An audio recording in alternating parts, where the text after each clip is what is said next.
was a semi, an 18-wheeler, headlights coming right at us, horn blaring, and I just remember pleading for our lives.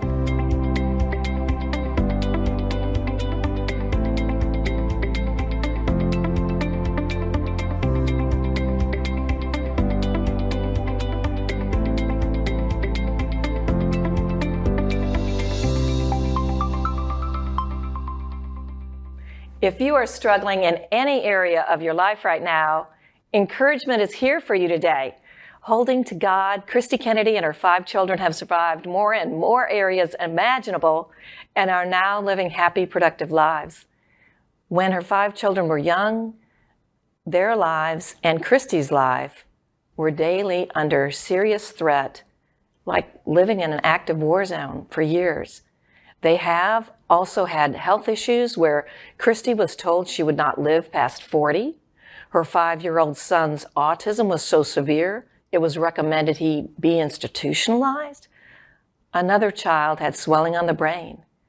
Today, those grown children have dream jobs, and at age 20, her daughters were able to buy their mom a dream home. Now Kristi is a successful entrepreneur with her own company, helping children self-educate. Kristi Kennedy is a faith-filled author, speaker, medical researcher, and entrepreneur who closed with investors after pitching at a Shark Tank-style competition, achieving what less than 3% of women-owned businesses ever do.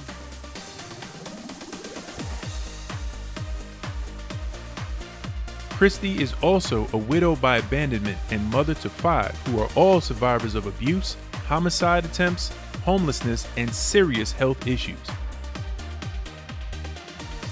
This challenging life journey forced her to find a new way to educate, which is why she created Self-Educate You, an Educate for Success framework that led her, all 5 of her kids, and others to successful careers and businesses, all with 0 student debt, all with success as the outcome.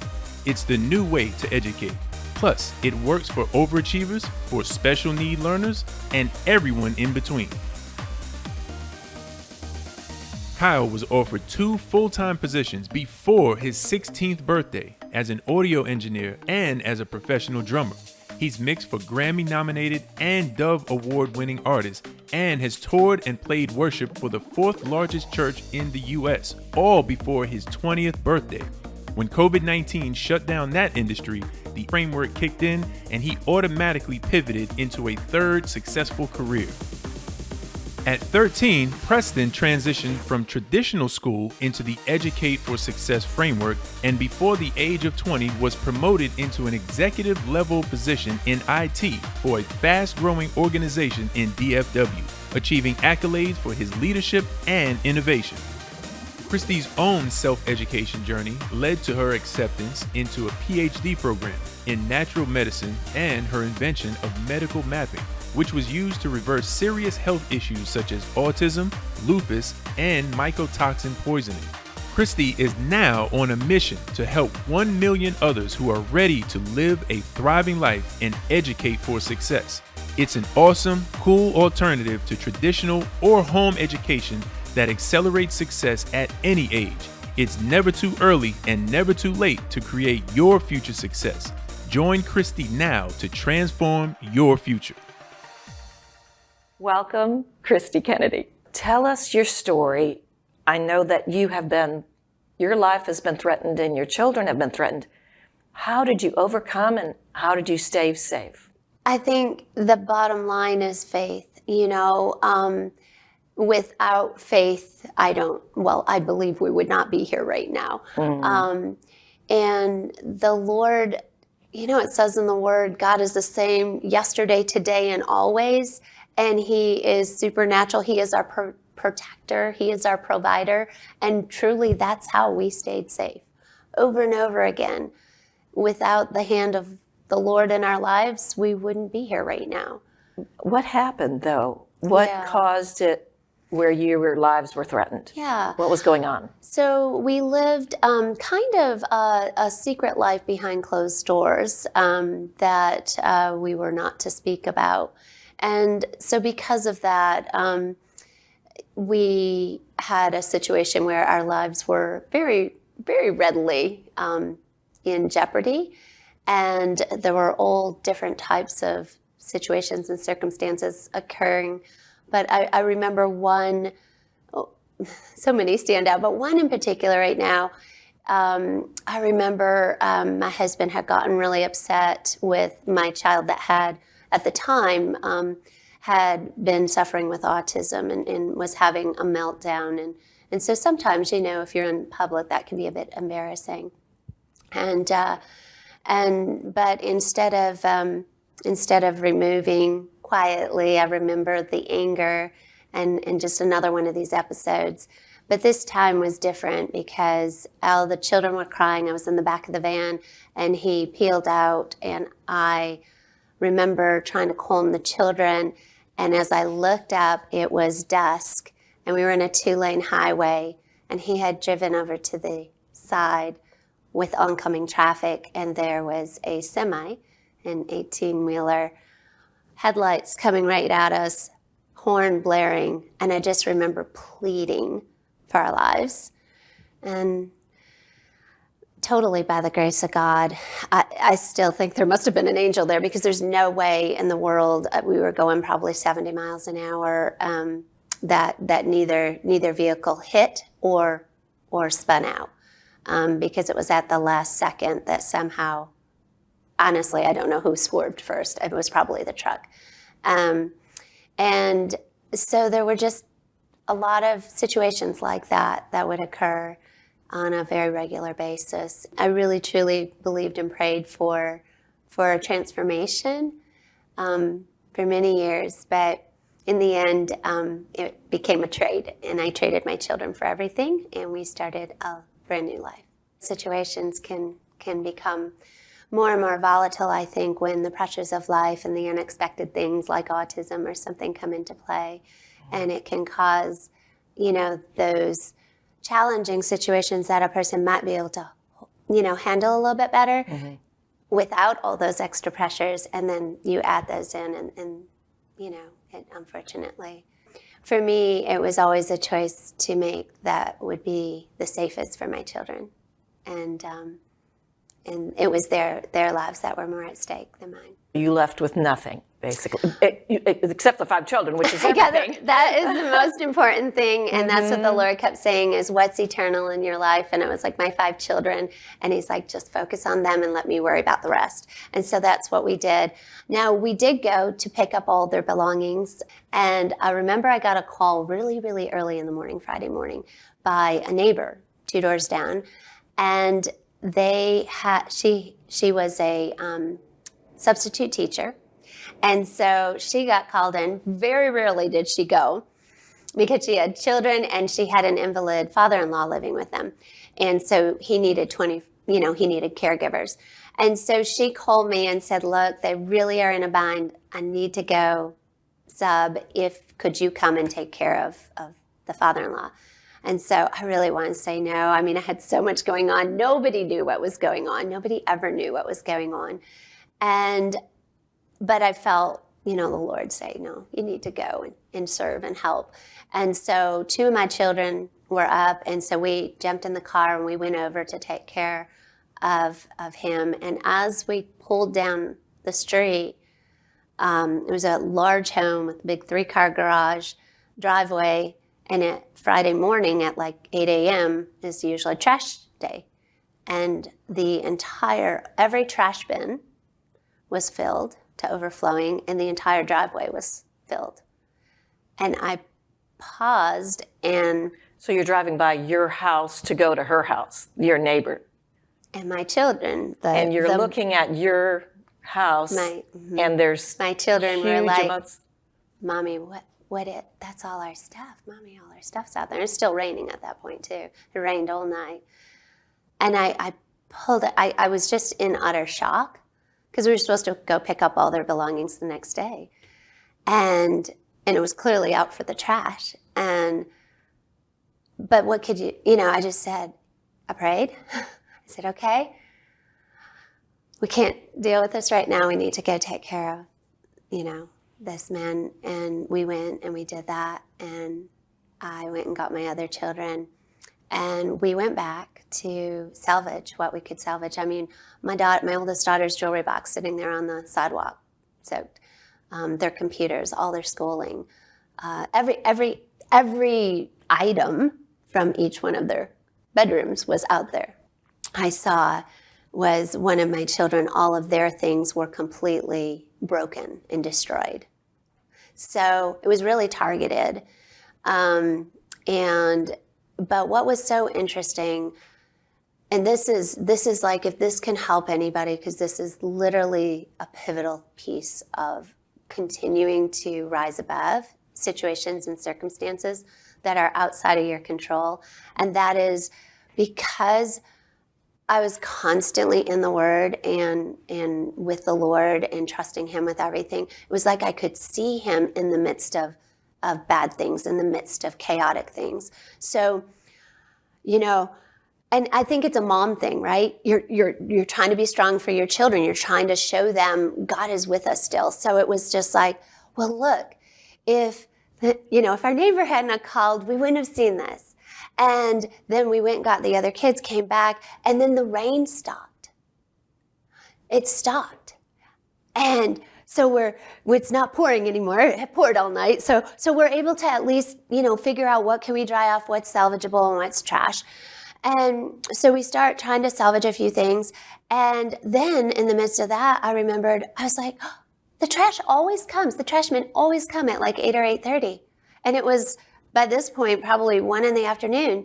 And I said, they still haven't come. Do you see God? God held the trashmen off. He stopped the rain. And we're all like praising God out in the driveway, sifting through things. And then the hardest part in that situation was, I was hoping none of my children noticed, but then one of my littlest ones came to me and said, Mommy, I see this one, naming each one of the siblings. But Mommy, I don't see your things. Where's all Mommy's things? So only my children's things were thrown out for the trash. Mine were still waiting to be gotten out of the bedroom.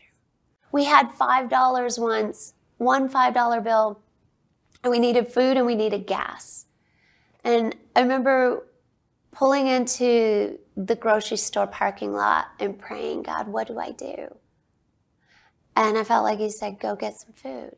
And we went in, and you can feed a family of 6 on very low amounts. I mean, we're really, really spoiled, especially here in the U.S. We know how to survive on very minimal. So we got some food, and we went out, and as I started the car, the gas tank, red full. I mean, how does that happen? So that's what I say. My children experience like the miracle, tangible God that we read about in the Bible, and He is the same yesterday, today, and I believe forever. Tell us about your son's autism. Yeah. So he started regressing into autism at about 12 months. Prior to that, he was fine. And by about 3, it was pretty bad. And I had a friend of mine say, she was a nurse and she thought it could be autism. She gave me a book. I read the book. I thought, that doesn't sound like my son. And no parent wants to be told their child might have autism. And so I'm like, that's not it. So I did nothing for 2 more years. And it got so bad by 5. I mean, when I say I did nothing, as far as what she was recommending I do, unfortunately, because there were like some diets and some different things that this book she gave me. I tried it for a month, didn't seem like it made a difference, so I kind of foo-fooed that away. Kept doing everything I knew to do, worked with speech therapists. He was nonverbal and very, very aggressive and just a lot. Like it was really severe. And no self-help skills, still not potty trained and all of that. So by 5, we're going through all the assessments, because back in that day, they didn't do things as early. You had to wait a little bit longer, and then you go through all these different assessments. And so it was concurred by a variety of doctors that he should be institutionalized. And one in particular was a Christian father of several, and they institutionalized one of their children with autism. So I, though, looked at that with so much devastation. I just thought how, I had studied sports medicine in college, and I had done a stint in the mental health hospital. I knew what my son's life would look like. It's so interesting, and this is part of why I love what you're doing. Oprah Winfrey, my mom was an avid watcher, and in this season of praying, what are we going to do? I can't put my son in an institution, but I got to help him. I mean, he's got to get better. And she did a show. I don't remember the gentleman's name. I did reach out to him, and my mom ordered the book. He wrote a book, and he was a young man who had autism, was put in an institution, and he wrote as an adult what happened to him. And I read that, and I thought, there's no way, Lord, whatever it takes, I cannot have my child in an institution. And so, again, lots of prayer. By God's grace, he led every step of the way. And through a 5-year journey, my son basically was a journey out of autism. He lost every symptom. He lost the diagnosis, all of it. It was that's fantastic. Yeah, it was an intensive 5 years, both a biomedical, it's called, and therapeutic intervention. We did everything we could, and I implemented much of it myself because funding and what have you. But through that journey, I had suffered with lupus. You alluded to that at the beginning. My prognosis, it was pretty aggressive. I had all 9 of the 11 symptoms criteria, and I was in and out of the hospital several times. So it had attacked everything in my body except for 2 organs at that point. So the prognosis was that I wouldn't make it to my 40th birthday. So I had that going on too. But in the process of helping my son, probably about 2.5 years into it, again, God's grace, I got in with a leading physician who was actually training other physicians. They had these think tanks from physicians all over the world for, how to help kids on the spectrum.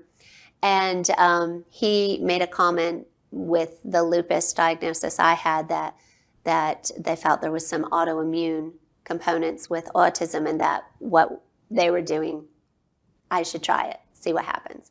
So I did. And literally the first biomedical test in a delayed food reaction, something I suffered with lupus was I had what's called lupus ulcers. It's like strep throat in your mouth, and I had it 14 years straight. So it'd be like having strep throat. The pain was so excruciating you can't stand your own spit. I just used to go to the sink and let my mouth just drip out because it was so excruciating in my mouth. And with lupus, you usually just learn to live with pain, I had all the meds I was on. I had numbing for my mouth, and that was just part of it. And sometimes it would get a little better, and I might only have 2 or 3 ulcers, but sometimes I would have like 10 or more, and it's horrible. And so I do the first biomedical, they call it a biomarker test for an IgG, a delayed food reaction. I find out these 5 foods my body's reacting to, they happen to be foods I ate a lot. Now, mind you, I had tried to get off all the meds and gone really like organic. I even ground my own wheat berries, made my own homemade bread. I thought, I'm doing as hardcore healthy as you could get. And yet 3 of those 5 foods, like one of them, the wheat, even the organic wheat berries, and I'm grinding it every day, making fresh bread, that was one that my body was reacting to. So when I cut those 5 foods out, in 2 weeks, my mouth was clear. Tell us about Be Friendly. Yes, so I think that's when we first crossed paths. Yes. So we had developed a program called Be Friendly Now. It was a bully and suicide prevention program for elementary age kids. And, there's just so much, it's just catapulted off the charts what goes on these days with children. And so what was super exciting is, we did all the testing, everything that you need to do for outcome-based certified pilots, all of that programming. So we had amazing outcomes. And then on March 13th, 2020, you have to go through so many pilots to get it. And into school systems. So we went to release it on March 13th, and within 2 hours, we were like over 86% to our goal, getting it all throughout one particular state. And then about 2 hours later, I started getting calls from the superintendents and principals and school board members saying, hey, we don't know what's going on, but we have to delay, because the big kickoff was right after spring break. That's what everybody was doing. That was the big build-up, and it was going to help these kids go through their testing season and all that. And so we were so excited. The schools were so excited. But as we know, March 13th, 2020, schools closed and never opened again. And unfortunately, the program was all virtual and digital, but schools were really dealing, it was trauma across the world.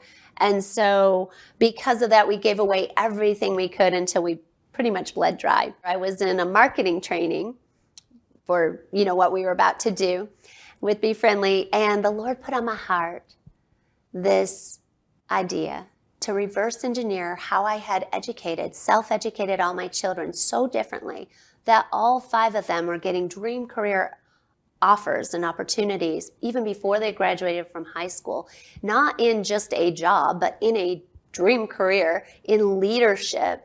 And, rising above others who have a boatload of student debt while they're actually still getting paid to get educated and thriving.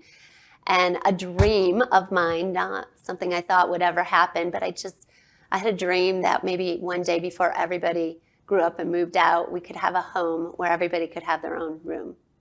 And that is what my girls purchased for our family, and just generously gave to help their brothers grow up and be able to save their money to move out and start lives and get married and all that. So it's just amazing. And so through that process, I reverse engineered then, after Be Friendly kind of bled out, the Lord reminded me what he asked me to do in February 2020.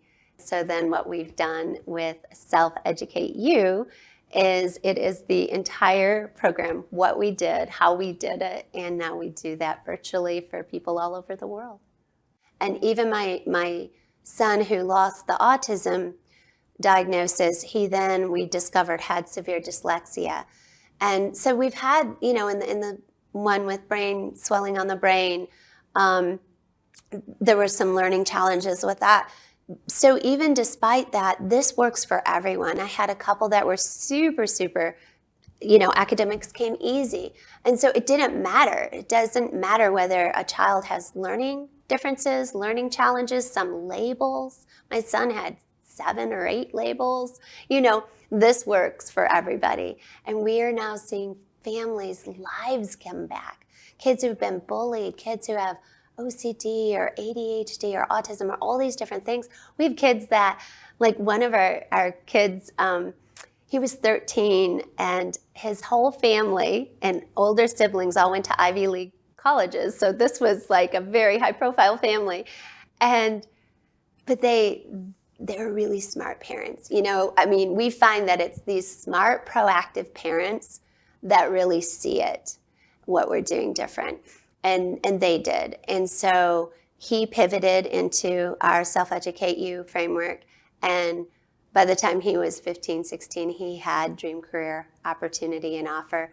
And it carried him so well. He's very successful, has his own company now. So it's just been amazing to see, what the enemy meant for evil, all the challenges any of us go through. I think when we keep giving them back to the Lord, you never know. Like, I had no idea one day God would say, reverse engineer what you did, because there's people all over the world that need this. And now we're watching people all over, their lives are changed. Their kids' lives are changed. And they have hope. And the kids are thriving. And there's nothing better. It's calling. I know I'm an entrepreneur, but this I'm doing because it's truly a calling from the Lord. And the families we're serving, just seeing, it's amazing seeing kids that just weren't set up for success have their identity back, be able to learn the right things the right way, and now all of a sudden catapult off the charts. We had one girl, she was in the foster care system, And the public school, I mean, there's a lot they have to deal with, right? And so she failed out, freshman and sophomore years. Literally her last semester in her sophomore year, she got all zeros. Yet she didn't really miss any school. She was there. So how does a child get just zeros? And they're there every single day. Something's wrong. But what's so cool is her foster family, just really strong believers, praying, asking God. And from a Facebook group, somebody else, I guess, shared about me. I mean, I was not putting anything out there in the time. She reached out and we booked a call. And anyways, they came into our program and her daughter went from that to within a few weeks realizing she really is smart. She just wasn't set up for success. We assess a particular way so kids learn the right things the right way at the right time for them. And we go through this process to find out, like, what is their dream right now? Like, where is God leading them? What are they passionate about? All we could get, it's a 7-layer process, was to be able to get a job at like McDonald's or Walmart just to be able to afford food because she had such a rough season in life. And yet, within a few weeks into our program, we continued to refine and work, and it came out she had have surgery on her knee. And she said, I really kind of have an interest in medicine, actually surgery. And I'm thinking, zeros to surgery, how is this going to work? But God, He is able, right? And He is. And literally, she went through this whole process. We call it a VIA, set her up on her own. This is somebody who didn't even do school on her own. On her own, she got herself an opportunity in the hospital. I mean, we got them. And she has been observing surgeries like 3 days a week, shoulder to shoulder with surgeons. And she is on her fast track. She's actually going to be done a year early with all the credits needed for high school graduation and then become a surgical tech. So, I mean, these are the things, like the most unlikely, and then you see what God does. And her family is obviously thrilled, so. Well, how do families get in touch with you? And they can go to our website, is SEU, as in self-educate you, so SEUworks.com. That's wonderful. Yeah. I just love your story, and the verse that came to me about it, and for people out there, is whatever the trials you go through, you learn, according to the Lord, in His Word, you learn perseverance. Right. And then that allows you to become mature and complete, Right. lacking nothing. Yes. So God wants us to lack nothing. Yes. And that's what He tells us. In Him, Right. you lack. You don't lack.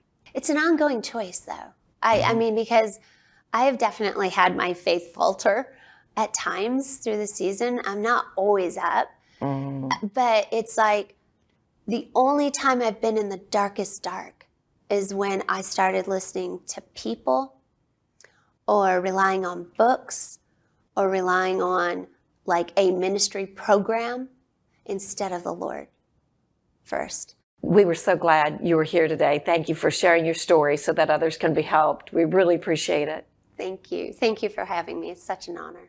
God is love, and love comes from God. In 1 John, the Bible tells us that God is not only all-loving, but that He actually is love itself. The heart of the Parent Compass television show is to bring the transforming love of God to families everywhere. In every Parent Compass episode, true stories reveal family struggles and how their lives were radically changed by the love of God. Parent Compass, an award-winning television series, is completely funded by people like you. If you have been touched by God and you want to share God's love to others, would you please pass it on? Jesus tells us to go into all the world and to tell about Him. With your donation, you allow us to take this television show into many different nations and in many different languages, free of charge. And a portion of your donation goes to Parent Compass Outreach to feed starving children. Your gift does so much. To make your tax-deductible gift, go to parentcompass.tv/donate. That's parentcompass.tv/donate. And thank you for sending love and hope around the world.